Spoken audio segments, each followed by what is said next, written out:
धनतेरस के दिन क्या खरीदना चाहिए। जय श्री कृष्णा दोस्तों, स्वागत है आप सभी का ज्ञान सारांश यूट्यूब चैनल में। दोस्तों, आज की इस वीडियो में हम लोग धनतेरस के महत्व के बारे में जानेंगे और साथ ही यह भी जानेंगे कि धनतेरस के दिन क्या खरीदना शुभ होता है।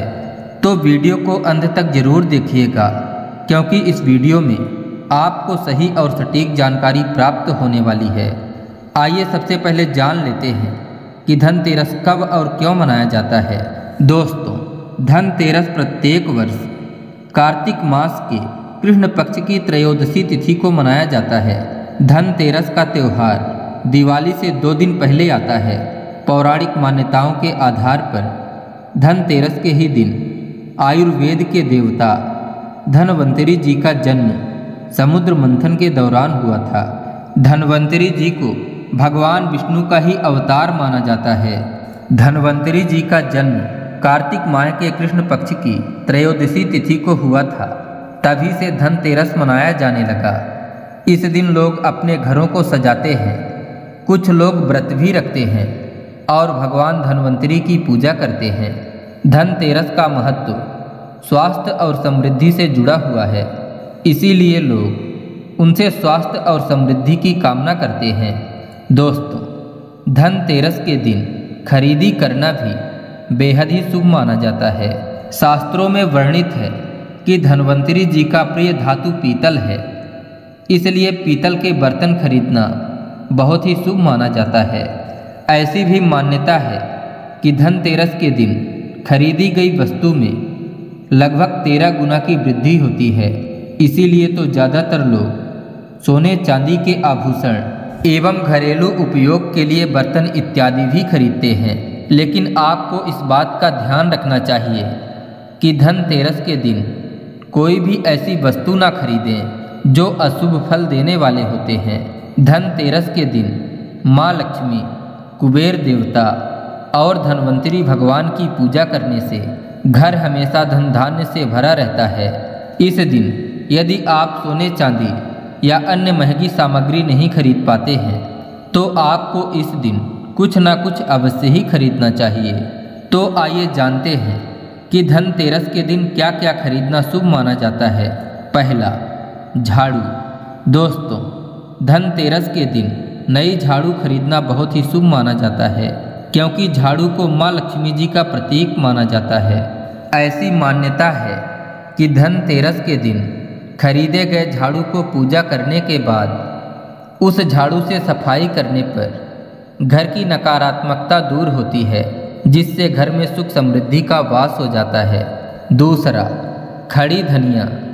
दोस्तों, धनतेरस के दिन खरीदे गए धनिये को दिवाली के दिन पूजा करने के बाद अगर आप उस धनिये को एक क्यारी बनाकर कहीं बो देते हैं तो ऐसा करने से घर में धन की बढ़ोतरी होती है और अनावश्यक खर्चे में रोक लग जाती है। तीसरा, नमक। धनतेरस के दिन नमक खरीदना भी बहुत शुभ माना जाता है, इसलिए नमक भी जरूर खरीदें और भाई दूज तक इसी नमक का उपयोग करें। साथ ही साथ इन 5 दिनों तक पानी में थोड़ा सा नमक मिलाकर घर में पोंछा भी लगाएं। ऐसा करने से घर की दरिद्रता दूर होती है और नकारात्मक ऊर्जा भी घर से दूर हो जाती है। चौथा, गोमती चक्र। दोस्तों, ऐसा माना जाता है जहाँ गोमती चक्र होता है वहाँ सुख सौभाग्य और धन की वृद्धि होती है। गोमती चक्र घर में रखने से वास्तु दोष भी दूर होता है, इसलिए धनतेरस के दिन गोमती चक्र अवश्य ही खरीदें। पांचवा, कौड़ी। दोस्तों, मार्केट में कई तरह की कौड़ियाँ मिलती हैं, लेकिन धनतेरस के दिन आपको सफ़ेद या फिर पीले रंग की ही कौड़ी लेकर आना चाहिए और इनकी पूजा करके धन रखने वाले स्थान में लाल कपड़े में बांध कर रखें। इससे आपके धन में वृद्धि होगी। छठवां, श्री यंत्र। दोस्तों, धनतेरस के दिन श्री यंत्र खरीदना भी बहुत ही शुभ माना जाता है। ऐसी मान्यता है कि जिस घर में नियमित श्री यंत्र की पूजा की जाती है वहाँ कभी भी धन की कमी नहीं होती। 7वां, 7 मुखी रुद्राक्ष। दोस्तों, यदि आप धनतेरस के दिन 7 मुखी रुद्राक्ष लाते हैं और उसकी विधि विधान से पूजा करते हैं तो आपके घर के किसी भी सदस्य को अकाल मृत्यु का भय नहीं रहेगा। 8वां, मिट्टी के दीपक। दोस्तों, जिस तरह आप दीपावली के दिन मिट्टी के दीपक जलाते हैं तो उसी प्रकार यदि आप धनतेरस के दिन 13 मिट्टी के दीपक घर के अंदर और 13 दीपक घर के बाहर जला सकते हैं। ऐसा करने से माँ लक्ष्मी की कृपा आपको प्राप्त होगी। 9वां, लक्ष्मी और गणेश जी की मूर्ति। दोस्तों, मिट्टी की मूर्ति सबसे अधिक शुभ मानी गई है, लेकिन यदि मिट्टी की मूर्ति ना मिल सके तो सोने चांदी या फिर पीतल की मूर्ति भी खरीदी जा सकती है। यदि आपके पास धातु की मूर्ति पहले से है तो जरूरी नहीं है कि हर वर्ष आप नई मूर्तियां खरीदें, लेकिन यदि मिट्टी की मूर्ति है तो धनतेरस के दिन उनका विसर्जन करके नई मूर्ति लाएं और उनका विधि विधान से पूजन करें। लेकिन आपको बता दें, धनतेरस के दिन खरीदी गई मूर्तियों की पूजा दीपावली के दिन शाम के समय करना अधिक शुभ होता है। और यह भी ध्यान रखें कि जो भी आप मूर्ति खरीदें उसमें भगवान गणेश और माता लक्ष्मी अलग अलग मूर्ति में और बैठे हुए मुद्रा में हो। खड़ी हुई मुद्रा की मूर्ति चंचल स्वभाव की मानी जाती है, इसलिए यदि आप खड़ी हुई मुद्रा की मूर्ति लाते हैं तो आपके घर में धन का अभाव लगातार देखने को मिल सकता है। 10वां, कुबेर यंत्र। दोस्तों, जिस घर में कुबेर यंत्र होता है वहाँ धन के देवता कुबेर जी का वास होता है। आपको हमेशा उत्तर दिशा में कुबेर यंत्र को स्थापित करना चाहिए। 11वां, सोने चांदी के आभूषण या सिक्का। दोस्तों, अपने सामर्थ्य अनुसार धनतेरस के दिन सोने चांदी के आभूषण या फिर चांदी के सिक्के खरीदकर उसकी पूजा करनी चाहिए।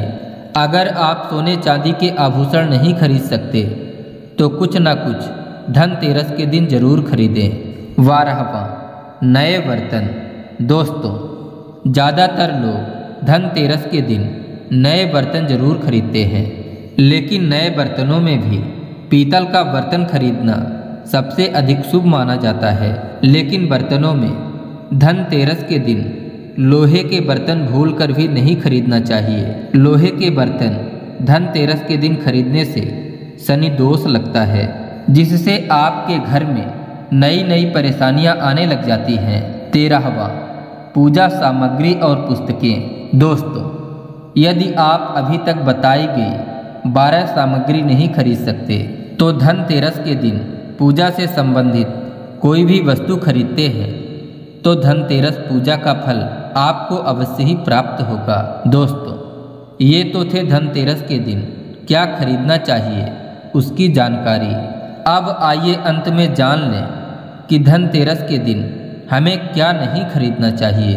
पहला, लोहे के बर्तन। दोस्तों, लोहा अशुभ माना जाता है, इसलिए धनतेरस के दिन लोहे के बर्तन नहीं खरीदना चाहिए। दूसरा, काले रंग की चीज़ें। काला रंग नकारात्मकता का प्रतीक माना जाता है, इसलिए धनतेरस के दिन कोई भी काले कलर की वस्तु नहीं खरीदना चाहिए।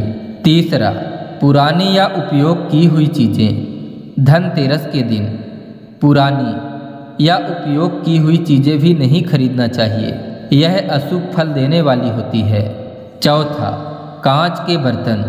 दोस्तों, कांच के बर्तन अशुभ माने जाते हैं, इसलिए धनतेरस के दिन कांच के बर्तन भी नहीं खरीदना चाहिए। दोस्तों, धनतेरस के दिन खरीदारी करते समय इन बातों का ध्यान अवश्य ही रखना चाहिए। आशा करते हैं यह जानकारी आपको अच्छी लगी होगी।